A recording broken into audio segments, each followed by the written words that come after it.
Hindi biro ang pagiging estudyante. Nakaka-drain, nakaka-stress, at nakakapuyat.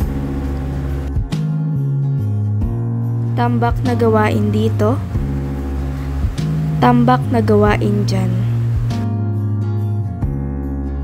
Groupings, activities, at gagatungan pa ng exams. Hi! Konting aral, konting dasal, at ang favorite ko, dating gawe. Buti na lang, di ako nag-iisa. Introducing Lucky Me Ansit Anton. Buksan ang kalan, maglagay ng mantika, ilagay ang sibuyas, isunod ang bawang. Hoy! Hindi adobo yan! Ay, hindi ba? Okay, wait. Cut! Okay, wait. Seryoso na.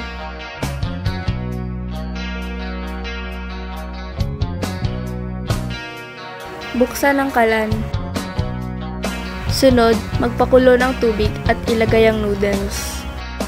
Hintayin ng ilang minuto ha. Huwag atat, hindi pa katapusan ng mundo. Then after nun, i-drain mo yung tubig. Sino ba namang kumakain ng Ansit Anton ng may sabaw? Pagkatapos ma-drain ng tubig, ilagay ang seasoning.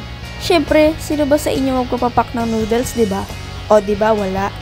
Tas yun, halu-haluin mo na. Then boom! Tapos na. Finish! Ano, sabak na ulit sa klase?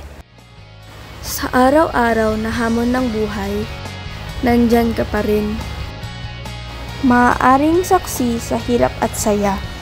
Kailanman hindi mo kami iniwan.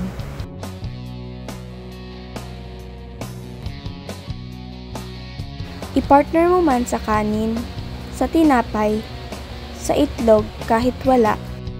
Eto lang sapat na. Parang ikaw. Charot, hindi ka gaganon. Lucky me.